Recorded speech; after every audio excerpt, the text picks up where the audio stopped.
We want to give this government an opportunity to perform because we have been in government before and we know the challenges. That Kenya is not an island, is part of the world. If there are challenges in the world, then definitely in one way or the other it affects our country. There is drought. There are about 6 or 7 failed seasons in our country. I mean, that one you cannot 100% blame the government. But we as Jubilee are for the opinion that we give them time, even if it's 1 year, we give them time, then we will be able to analyze from that 1 year, what have they been able to achieve or what are the mitigation measures that they have taken to address the current situation, because the country is hurting, no doubt about it. The country is hurting, but the solution is not going to the street, because the moment you go to the street, we depict our country as if our country is at war, then definitely our situation will not improve. It will actually worsen. So we are looking at the better devil.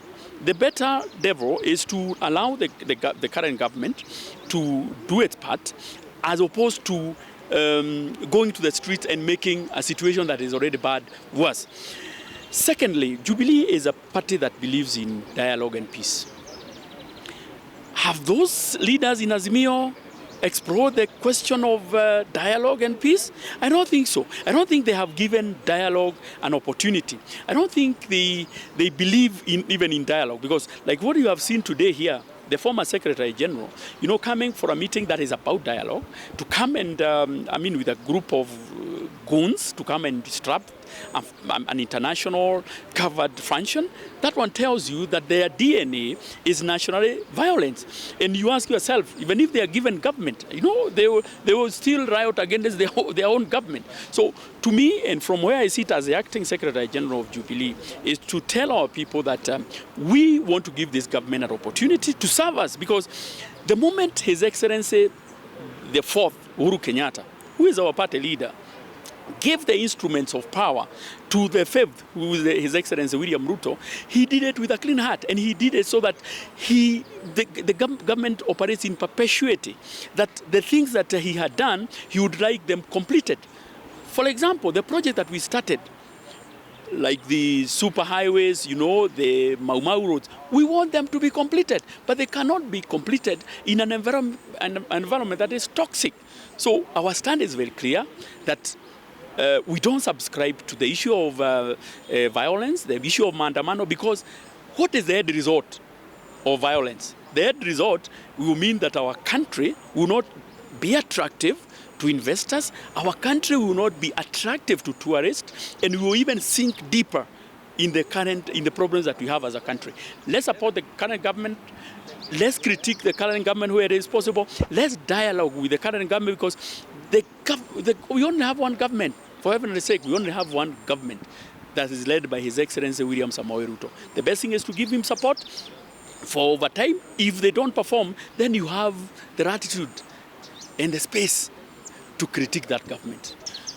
We have seen, history is like trying to repeat itself. In 2002, when Kibaki formed government, there was internal rebellion led by the former Prime Minister, Kega. And you remember what happened. In 2007, 2008, bloodbath in the country, which did not help anybody. We cannot be a country that after every election, there is some disruption of the prevailing peace in the country so that some people get positions.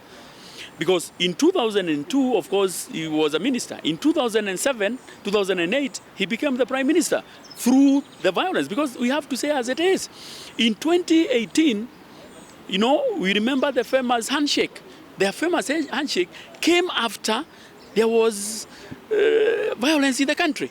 And I think with that, he has learned that the only way he can ascend to a leadership position is to creating chaos in the country.